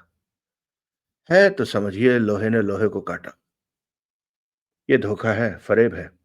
इस खरीद फरोख्त में शर्तिया कोई भेद है? कोई भेद है तो यही है कि इसकी वजह से अब आप लोगों की कोई चाल मिस्टर महाजन के खिलाफ नहीं चल सकती। किसी ने कोई चाल नहीं चली। इस तरीके से हम तो महज मिस्टर महाजन का सम्मान कर रहे थे। मिस्टर महाजन ऐसे किसी सम्मान के इच्छुक नहीं है। तुम्हें क्या पता ये किस बात के इच्छुक हैं और किस बात के इच्छुक नहीं है? ये क्या अपने तमाम फैसले अब तुम्हारी मार्फत किया करेंगे? ऐसी कोई बात नहीं है, महाजन बोला। लेकिन ये बात मैं भी कहता हूं कि मैं कंपनी में ऐसी किसी पोस्ट का तमन्नाई नहीं हूं। आपको होना चाहिए। जिस कंपनी को आपने परवान चढ़ाया, उसे उसके मौजूदा मुकाम तक पहुंचाया, उसमें किसी न किसी तरीके से आपकी शिरकत होना जरूरी है। आप सबका ख्याल ऐसा है? बराबर है। क्यों मैडम? क्यों भूपेंद्र? क्यों मिस्टर केडिया? लीलावती और भूपेंद्र ने हिचकिचाते हुए सहमति में सिर हिलाया। केडिया जवाब देने की जगह बेचैनी से पहलू बदलता दिखा। मनकोटिया को कलकत्ता की फ्लाइट पकड़नी थी, इसलिए वो जल्दी चला गया। वो यहां होता जो यकीन मानिए उसका सिर भी यूं ही सहमति में हिला होता। Alright, I am ready to accept the honour. सबने चैन की सांस ली। सर, सुनील व्यग्र भाव से बोला, आप भूल रहे हैं कि मैं कुछ नहीं भूल रहा। तुम एक मिनट चुप करो। सुनील खामोश हो गया। मैं इस शर्त पर तुम लोगों का ऑफर किया गया डायरेक्टर पद कबूल करने को तैयार हूं कि ये ऑफर मुझे लीगल कॉन्ट्रैक्ट के जरिए की जाए, जिसकी ये एक विशेष शर्त हो कि 12 महीने के एडवांस नोटिस के बिना कॉन्ट्रैक्ट को खारिज नहीं किया जा सकेगा। सुनील ने प्रशंसात्मक भाव से महाजन की तरफ देखा। बुजुर्गवार आखिर इतने भी नादान नहीं थे। ये कैसे हो सकता है? तोशनीवाल हड़बड़ा कर बोला। क्यों नहीं हो सकता? महाजन बोला। तुम लोग क्या मुझे एक दिन का सुल्तान बनाना चाहते हो? हफ्ते दो हफ्ते के लिए डायरेक्टर बनाना चाहते हो? नहीं। तो फिर क्यों नहीं हो सकता? कोई वजूहत है? होंगी। लेकिन मेरी शर्त कबूल ना किया जाना, डायरेक्टरशिप की ऑफर विड्रॉ किया जाना होगा। तोशनीवाल ने बेचैनी से पहलू बदला। कुछ क्षण खामोशी रही। तो फिर वो सुनील से संबोधित हुआ। मिस्टर महाजन से सारे शेयर तुमने खरीद लिए हैं? हाँ। सुनील ने बड़े इत्मीनान से बोला। क्या मैं पूछ सकता हूं कि क्या कीमत अदा की? पूछ सकते हैं। पूछने पर क्या पाबंदी है? तो जवाब दो। बंदा नवाज, सवाल पूछना या ना पूछना आपकी मर्जी पर मुनस्सर है, लेकिन उसका जवाब देना या ना देना मेरी मर्जी पर मुनस्सर है, और इस वक्त मेरी मर्जी जवाब ना देने की है। Any problem? तोशनीवाल परे देखने लगा। तुम क्यों बढ़ कर बोल रहे हो? लीलावती भड़क कर बोली। तुम क्यों चौधरी बन रहे हो? ये हम कंपनी के शेयर होल्डर्स का आपसी मामला है। तुम्हारा इससे क्या लेना देना? मैडम, मुझे आपकी उम्र का लिहाज है, इसलिए मैं आपसे बेअदबी नहीं करना चाहता। लेकिन मेरा क्या लेना देना है, ये आपको मालूम होना चाहिए। एज ऑन 10 मिनट मैं अपनी आपकी कंपनी का मेजर शेयर होल्डर हूं, इसलिए आपको मेरे साथ अदब से, तहजीब से पेश आना चाहिए। मुझे बिल्कुल यकीन नहीं है कि यहां कोई सौदा हुआ है। सौदा बराबर हुआ है, महाजन बोला। मैं अपने तमाम शेयर सुनील को बेच चुका हूं। अब कंपनी में मेरी कोई हैसियत नहीं। ये धोखा है। तुम लोगों की ऑफर धोखा है। तुम लोग मुझे कंपनी का डायरेक्टर बनाकर अपना मतलब हल करना चाहते हो। मेरे से कानूनी तौर पर वो जानकारी हासिल करने की जुगत करना चाहते हो जो कि किसी और तरीके से मैं तुम्हें देने वाला नहीं। तुम मेरे खिलाफ अपने उस फ्रॉड के केस की बुनियाद पुख्ता करना चाहते हो जिसकी धमकी की तलवार तुमने मेरे सिर पर लटकाई हुई है। तुम मेरी हैसियत कंपनी के ट्रस्टी की बनाना चाहते हो और फिर मुझे ब्रीच ऑफ ट्रस्ट का अपराधी साबित करना चाहते हो। और अब सब के सब इसलिए तड़प रहे हो, तिलमिला रहे हो, क्योंकि तुम्हारी पेश नहीं चली। मैं मुकदमा नहीं चाहता, मैं कोर्ट कचहरी नहीं चाहता, लेकिन अगर हम भी नहीं चाहते, भूपेंद्र बोला, तो क्या चाहते हो? कोर्ट कचहरी के बिना आपसी सुलह समझौते से कोई नतीजा चाहते हैं। कैसा नतीजा? आपको मालूम है? आपसे बेहतर किसे मालूम है कि कैसे आपने कंपनी का पैसा इन्वेस्ट करके अपनी जेबें भरी? मैंने गबन किया? गबन तो नहीं किया, लेकिन क्या मैंने कंपनी की पाई पाई चुकता नहीं की?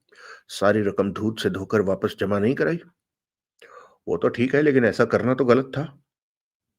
उस गलती का कोई जुर्माना करना चाहते हो तो कर दो, मैं जुर्माना भर दूंगा। जो बिजनेस, तोशनीवाल बोला, कंपनी का पैसा लगाकर किया गया था, उसका नफा नुकसान कंपनी का होना चाहिए। साबित करो कि कंपनी के पैसे से मैंने कोई बिजनेस किया था। क्या मतलब? कंपनी का निजाम, उसके अकाउंट सब तुम लोगों के कब्जे में है, इसलिए तुम ये साबित कर सकते हो कि मैंने कंपनी से कोई रकम निकाली थी, लेकिन ये साबित नहीं कर सकते थे उस रकम का मैंने क्या किया था। कर तो सकते हैं, आसानी से नहीं कर सकते।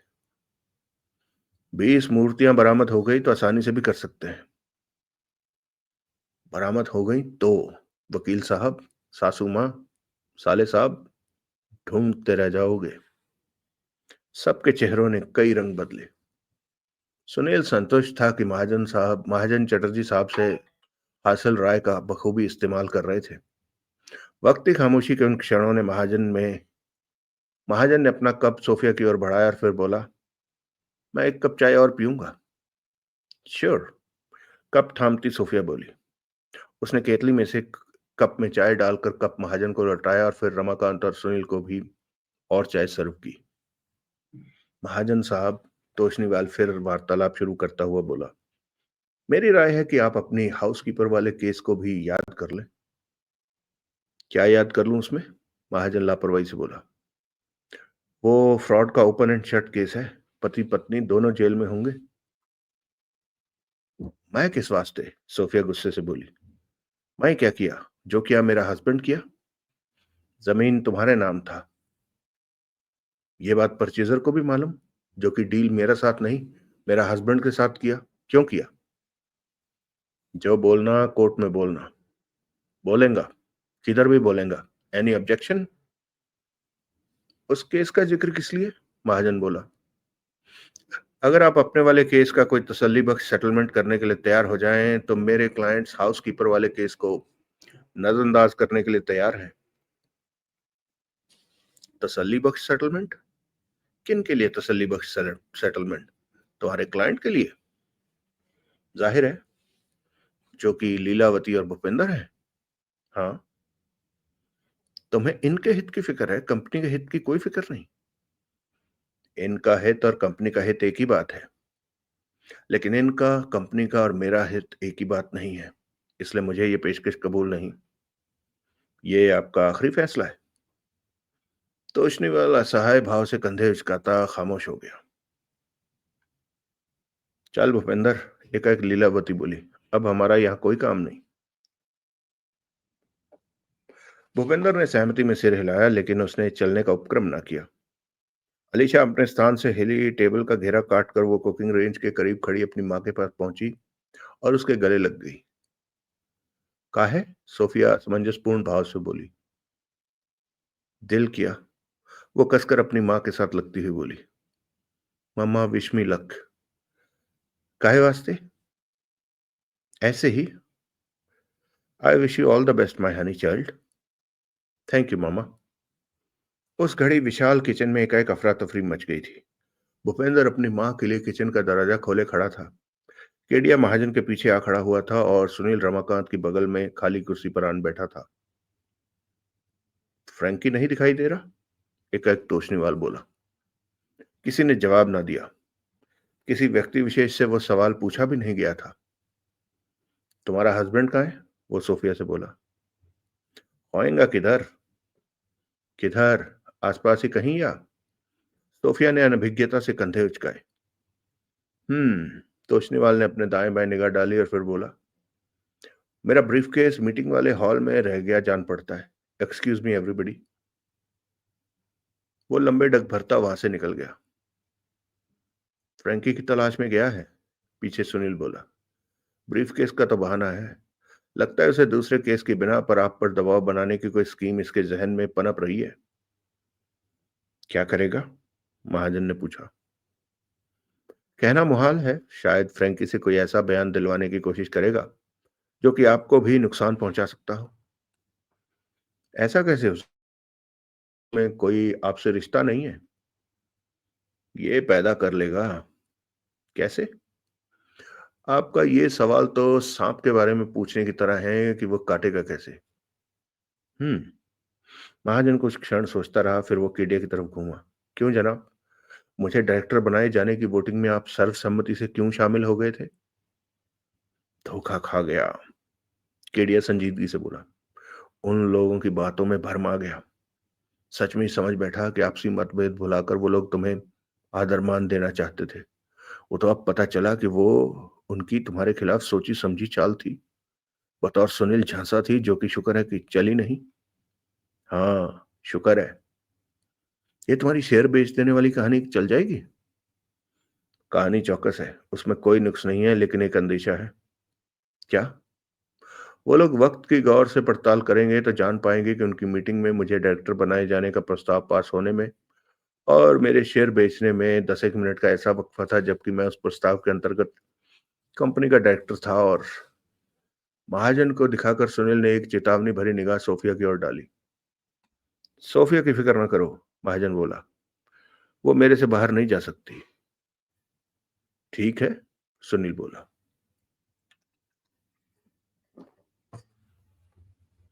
ठीक है, सुनील बोला। अब शेयर की सेल को सिक्केबंद करने के लिए बराए मेहरबानी कलम उठाइए और इस सर्टिफिकेट पर मेरे किए साइनों पर अपने साइन कीजिए। बेहतर होगा कि आप ऐसा अलीशा की मौजूदगी में करें, क्योंकि वो बतौर गवाह। वो तो चला गया, सोफिया बोली। क्या? अभी तो यही थी। अभी गया। किधर? क्या मालूम किधर? आज का बच्चा लोग पेरेंट्स को बोलकर जाना किधर के ज़रूरी मानता। हुँ, बहरहाल सुनील महाजन की तरफ घूमा। आप तो साइन कीजिए, लेकिन पहले एक बात ज़रूर सुन लीजिए। क्या? वो वकील बहुत काइयाँ है और अभी भी कोई नई चाल चलने की फिराक में जान पड़ता है, जो कि एडवोकेट चैटर्जी यहाँ मेरे साथ होते तो झट समझ जाते। बहरहाल आपसे एक खास दरख्वास्त है कि आप उसके पेश किए किसी कागज़ पर, वो लीगल, सेमी लीगल या ऑर्डिनरी कैसा भी क्यों ना हो, साइन ना करें। इस काम को आप हर हाल में टालें, भले ही आपको कहीं खिसक जाना पड़े और कुछ अरसे के लिए अनुपलब्ध हो जाना पड़े। फ़ायदा? फ़ायदा ये कि तब तक चटर्जी साहब मोबाइल हो जाएँगे और आपको कोई वाजिब सलाह देने की स्थिति में पहुँच जाएँगे। कहा जाएगा मुझे डॉक्यूमेंट साइन करने के लिए? ना कहा जाए तो बात ही क्या है, लेकिन अगर कहा जाए तो आपको मेरी हिदायत पर अमल करना है। ठीक है। सुनील ने शेयर सर्टिफ़िकेट को खोलकर मेज़ पर रखा और महाजन को एक बॉल पेन थमाया। आप? वो बोला, यहाँ वैसा साइन कीजिए जैसे। तभी तोशनीवाल ने वापस किचन के भीतर सा कदम रखा। सुनील के मुंह से एक निराशा भरी आह निकली। कागज पर फिरने को तत्पर बॉल पेन की नोक के नीचे से उसने सर्टिफिकेट खींच लिया और उसे पहले की तरह तय करके वापस जेब में रख लिया। तोशनीवाल जब तक करीब पहुंचा तब तक वो इतना ही देख पाया था कि महाजन के हाथ में एक बॉल पेन था। क्या हो रहा है? वो बोला। किसी ने उत्तर न दिया। मेरे लिए फ्रैंकी डोनाटो का बयान जरूरी था। वो यूं बोला जैसे स्वतः भाषण कर रहा हो, लेकिन अफसोस कि वो मुझे मिला नहीं। आप तो, सुनील बोला, अपने ब्रीफकेस की तलाश में निकले थे। ब्रीफकेस? उसने यूं पलकें झपकाई जैसे बात तत्काल उसकी समझ में ना आई हो। फिर वह संभल कर बोला, ओ हाँ, ब्रीफकेस मिल गया, वहीं था, मीटिंग वाले हॉल में था। फ्रैंकी का ख्याल ब्रीफकेस मिल जाने के बाद आया होगा। उसने उत्तर न दिया। तो आप फ्रैंकी डोनाटो का बयान लेना चाहते हैं? हाँ, मेरी मौजूदगी में लेना होगा। क्या? मैंने अर्ज किया है कि फ्रैंकी का बयान आप मेरे सामने लेंगे। आप ऊंचा सुनते हैं। क्यों? तुम्हारे सामने क्यों? क्योंकि फ्रैंकी ऐसा चाहता है। तुम्हें क्या मालूम वो कैसा चाहता है? आपको भी क्या मालूम वो ऐसा नहीं चाहता?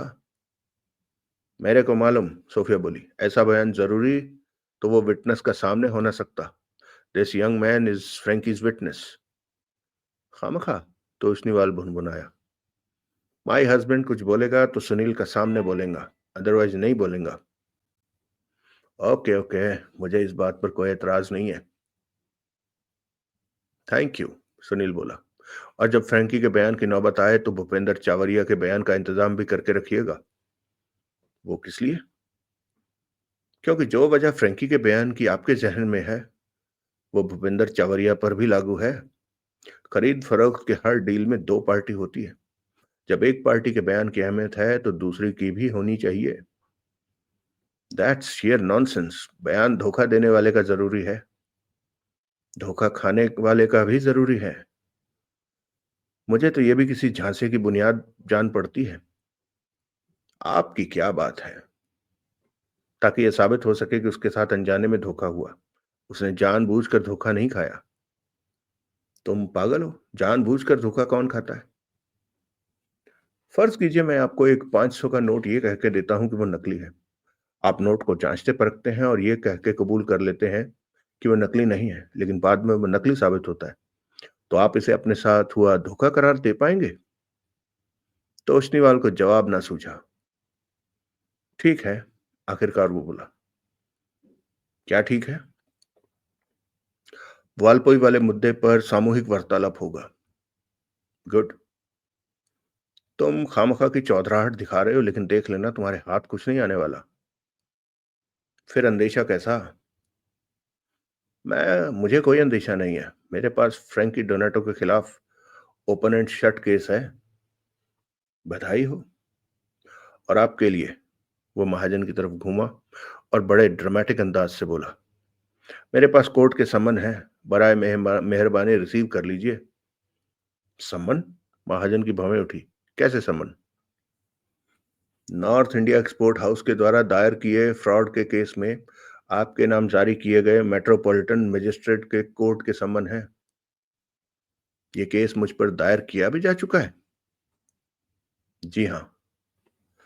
फिर भी आप लोग सुलह सफाई की बातें कर रहे थे, मतभेद भुला देने वाले बातें कर रहे थे, मुझे कंपनी का डायरेक्टर बनाकर मेरी इज्जत अफजाई की बातें कर रहे थे। केस विदड्रॉ भी हो जाते हैं। आप वो पेशकश कबूल कर लेते तो कंपनी आपके खिलाफ अपना केस विदड्रॉ कर लेती। विदड्रॉ नहीं कर लेती, सुनील बोला, और मजबूत कर लेती। You keep out of this. और मिस्टर महाजन, आप ये समन रिसीव कीजिए और इसकी कॉपी यहां पर साइन कीजिए। समन तो कोर्ट से सर्व होते हैं। जारी कोर्ट से होते हैं, सर्व कोई भी कर सकता है। आई सी, आई सी। मैं 1 मिनट में हाजिर हुआ। कहाँ जा रहे हो? जवाब में महाजन ने अपनी कन की उंगली उठाई। 10 सेकंड का काम है, पहले साइन करके जाइए। साइन करना होगा, 10 सेकंड का काम। सम्मन की चौकसी जांचना 10 सेकंड का काम नहीं है। सम्मन चौकस है। देखेंगे, मैं अभी आता हूं। महाजन लंबे डग भरता वहां से निकल गया। पीछे सुनील ने अपना लकी स्ट्राइक का पैकेट निकाला और सिगरेट सुलगा लिया। उसकी देखा देखी रमाकांत ने भी अपना 4 मीनार का पैकेट निकाला। केडिया ने दोनों ब्रांड देखे और फिर सिगरेट के लिए रमाकांत की तरफ हाथ बढ़ा दिया। तीनों ने सिगरेट सुलगा लिए। किसी ने तोशनीवाल को सिगरेट पेश करने की कोशिश नहीं की। 5 मिनट गुजरे। तोशनीवाल बेचैन दिखाई देने लगा और पहलू बदलने लगा। कहाँ चले गए महाजन साहब? वो बोला। टॉयलेट जाके आने में इतना टाइम लगता है? मैं देखता हूं। अपना ब्रीफकेस संभाले लंबे डग भरता वो किचन से रुखसत हो गया। क्या देखेगा? पीछे से सुनील बोला। कुछ नहीं देखेगा, केडिया इत्मीनान से बोला। जो सलाह तुमने दी है उसकी रूह में महाजन इस जैसे 10 को ढूंढे नहीं मिलेगा। That's very good. काला कोट गया, सोफिया बोली। इस वास्ते में पुडिंग सर्व करता है। पुडिंग? रमाकांत चहका। Oven fresh, mouth watering. Sophia की बनाई पुडिंग का जवाब नहीं है, केडिया बोला। पुडिंग दिखाई तो दे माई अभी, रमाकांत बोला। फिर सवाल भी पूछ लेंगे और जवाब भी सुन लेंगे। सोफिया ने सबको पुडिंग सर्व की। पुडिंग खास मिस्टर केडिया के ऑर्डर पर बना, सोफिया ने रहस्य उद्घाटन किया। अभी वो दीक्षा भटनागर इधर आने वाला है, जिससे मिस्टर केडिया शादी बनाना मांगता। ऐसा? केडिया को देखता सुनील बोला। जवाब में केडिया ने सहमति में सिर हिलाया और यूं शर्मा के दिखाया जैसे ताजा ताजा जवान हुआ हो। अभी मैं गेस्ट के लिए डिनर तैयारी की शुरू करना मांगता है, सोफिया बोली। इस वास्ते में पुडिंग के बाद सबको इधर से नक्की होना मांगता है। पुडिंग के बाद नहीं मैडम, रमाकांत बोला। पुडिंग के बाद वाली पुडिंग के बाद। सेकंड हेल्पिंग मांगता है मैन? मांगता तो थर्ड भी है, पर अभी सेकंड ही मिल जाए तो। बहुत पसंद आया? यस, बहुत पसंद आया। सोफिया ने रमाकांत को पुडिंग की नई प्लेट थमाई। सुनील और केडिया ने सेकंड हेल्पिंग की ऑफर को नामंजूर कर दिया। इसका बाद सब इधर से जाने का, सोफिया ने फिर याद दिलाया। आज तो मेरा किचन रेलवे प्लेटफॉर्म जैसा पब्लिक प्लेस बन गया। डायरेक्टर्स का मीटिंग भी हॉल की जगह उधर ही हो जाता तो क्या वांदा था। मॉर्निंग से ही ऐसा ही है। पहला पुलिस वाला आया, मेरे को पूछता था, चिल्ली चिकन में पॉइजन कौन डाला? मेरे को कैसे मालूम होएगा कौन डाला? इतना बड़ा किचन है, इतना लोग खामखा इधर घुसा चला आता है, क्या मालूम कौन डाला? और मेरे छोकरी को देखो, काम का टाइम आया तो खिसक गया। वो साला हलकट पुरवार उसको मिसगाइड करता, उस पर लाइन मारता। अभी वो भी तो गायब होता। मैं बोले तो वो ही हमारा बेबी को खिसका के ले गया किधर, उसको मोलेस्ट करने का वास्ते। कॉस्टेलो सुनेगा तो क्या बोलेगा? कॉस्टेलो कौन? सुनील ने नाहक पूछा। चर्चिल कॉस्टेलो, अलीचे का शूटर, अर्ली चाइल्डहुड का। मैं उसका फैमिली से कमिट करके रखा कि हमारा बेबी बड़ा होगा तो कॉस्टेलो से शादी बनाएगा। वो किधर है? राजनगर में है, एक्साइज में सर्विस करता। मैं कॉस्टेलो को बोलेगा तो वो पुरवार को ऐसा मार लगाएगा कि हॉस्पिटल केस बना के छोड़ेगा। मैं आज रात ही उसको ट्रंक कॉल लगाएगा और बोलेगा, ये क्या है? सुनील ने देखा बोलती कलपती सोफिया साइड टेबल के करीब पहुंची, जहां की शुगर पॉट के नीचे नीचे एक दोहरा किया हुआ कागज पड़ा था, जिसे कि वो उस घड़ी वहां से निकाल रही थी। उसने कागज की तह खोलकर उसे सीधा किया। रुक्का जान पड़ता है, सुनील बोला। हुक्का, रमाकांत बोला। रुक्का, चिट्ठी, नोट। सोफिया ने उसे सोफिया उसे अपनी बाहें फैलाकर आंखों से ज्यादा दूर करके पढ़ने की कोशिश कर रही थी, लेकिन लगता था कि कामयाब नहीं हो रही थी। लुक्स लाइक अ लेटर, वो बड़बड़ाई। पता नहीं मैं ग्लासेस किधर रखा। बिना ग्लासेस कैसे पढ़ेगा। मैन, जरा देखो कैसा लेटर है ये। सुनील ने उसके हाथ से कागज लिया और उस पर सरसरी निगाह डाली और बोला, आपकी बेटी की चिट्ठी है, आपके नाम। चिट्ठी? चिट्ठी? सोफिया बोली। काहे लिखा? अभी तो इधर था, मुंह से काहे नहीं बोला जो लिखा। क्या लिखा है? पढ़कर सुनाओ। हाँ, और कैसे मालूम होगा कि क्या लिखा है? ठीक है, सुनिए। लिखा है, डियर मामा, मैं मनोज के साथ राजनगर जा रही हूँ। मनोज मेरे से शादी बनाना मांगता है। मैंने इस बारे में बहुत सोच विचार किया, लेकिन अभी तक भी कोई फैसला नहीं कर सकी। उसके साथ चल देने तक भी फैसला नहीं कर सकी हूँ। अगर मैं कल रात तक घर ना लौटी तो समझ लेना मैंने शादी बना ली। मेरे को मालूम कि ये शादी तुम्हें मंजूर नहीं होने वाली, फिर भी रिक्वेस्ट है कि कोई पंगा डालने की कोशिश न करना। लव, अलीशा। सोफिया ने माथा थाम लिया और धम से एक स्टूल पर बैठ गई। सांता मारिया, उसके मुंह से निकला। सोफिया, केडिया बोला। अगर वो उससे लव करती है तो? लव माई फुट, सोफिया कलप कर बोली। दैट हलकट इज डबल हर एज। आजकल प्यार मोहब्बत में रंग रूप जात पात उम्र उम्र कोई नहीं देखता। But she is not old enough. उसको किधर मालूम कि शादी कितना रिस्पॉन्सिबल काम। खुद बोला अभी तक कोई फैसला नहीं करना मांगता सकता। ऐसी छोकरी को अपना मामा का पास आना मांगता था, एडवाइस का वास्ते। मैं उसको बोलता कि that man unfit to be her husband.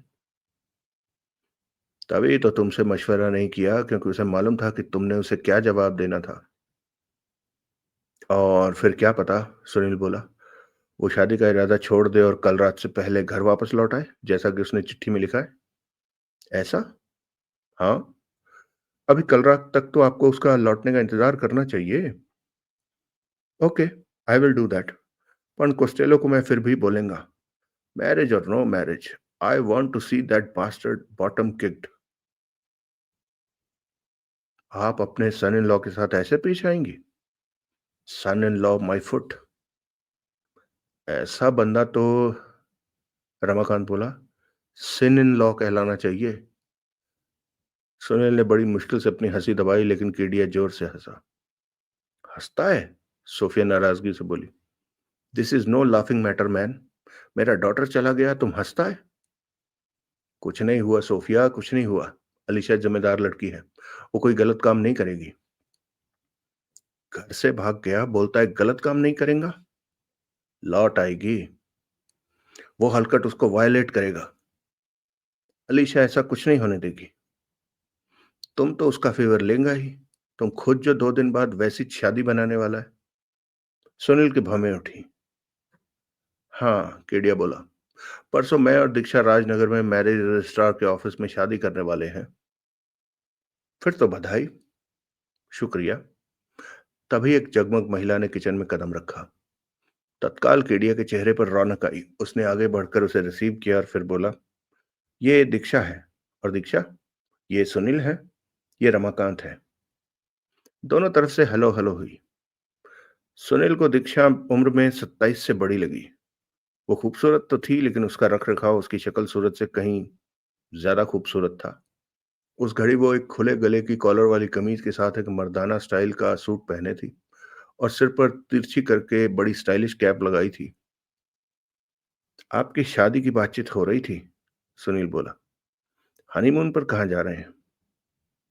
जहां ये ले जाएंगे। दीक्षा बड़े चित्ताकर्षक भाव से मुस्कुराती और केडिया के साथ सटती बोली, उधर चली जा जानकी जिधर चलें तेरे Ram. No? Yes, very well said. मैं बोले तो, सोफिया बोली, I said something about vacating my kitchen. ये हमें यहां से निकाल के ही मानेगी, केडिया बोला। आओ, बाहर चलकर बैठते हैं। सब ने सहमति में सिर हिलाया और बाहर डाइनिंग हॉल में आ गए। तभी नर्स भावना सूद ने वहां कदम रखा। उसने बारी बारी सब पर अपनी निगाह डाली और फिर बोली, मैं अपने पेशेंट की खबर लेने आई थी। तुम्हारा पेशेंट एकदम ठीक है, केडिया बोला। That's good news. मैं ओवरनाइट की छुट्टी लेना चाहती थी। अब मैं चैन से घर जा सकूंगी।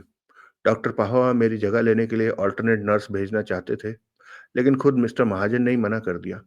बोले अब वो बिल्कुल तंदुरुस्त थे और एक रात में कोई आफत नहीं आ जाने वाली थी। उन्होंने बकायदा जिद की थी कि मेरी जगह लेने के लिए नर्स न भेजी जाए। आई सी। अब हैं कहाँ वो? यहीं कहीं होंगे। मैं उन्हें एक बार देख के जाना चाहती थी।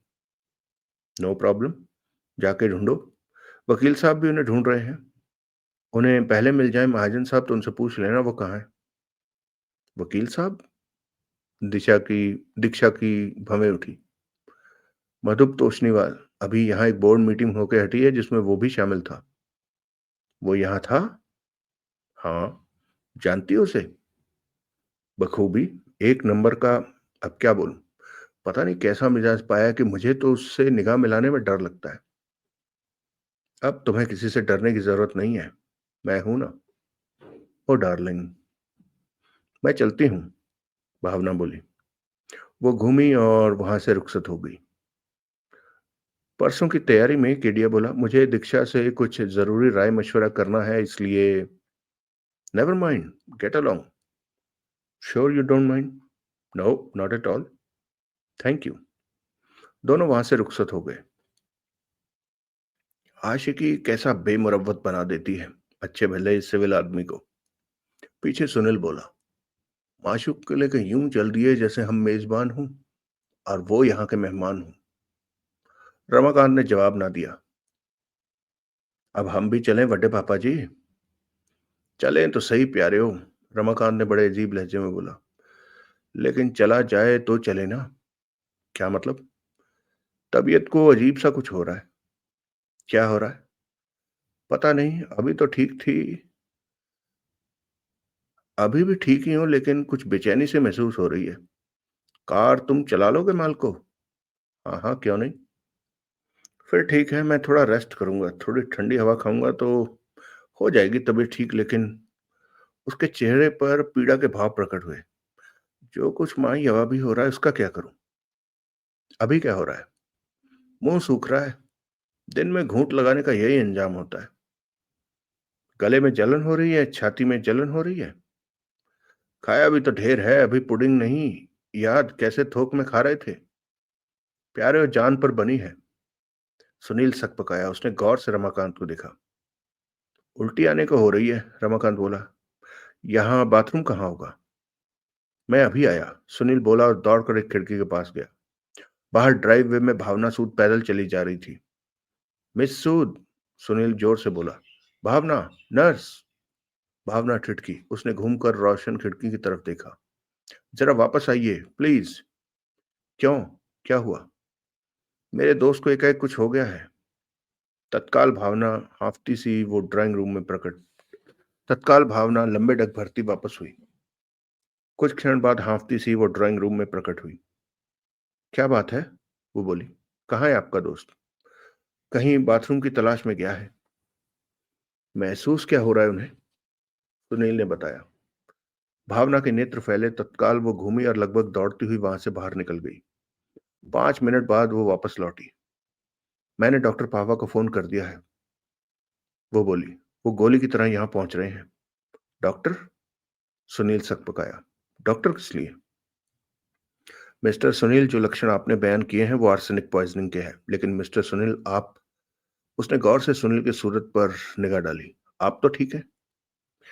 क्या आर्सेनिक पॉइजनिंग में ऐसा भी महसूस होता है जैसे मुंह में लोहे का बुरादा भरा हो, जैसे मांसपेशियों में कीलें चुभ रही हों, जैसे पिंडलियों को कोई कपड़े की तरह निचोड़ रहा हो, जैसे पेट में तेजाब भरा हो? हाँ हाँ। फिर तो समझ लीजिए कि आपके डॉक्टर के लिए यहाँ एक नहीं दो पेशेंट तैयार हैं। और सुनील पीछे सोफे पर ढेर हो गया।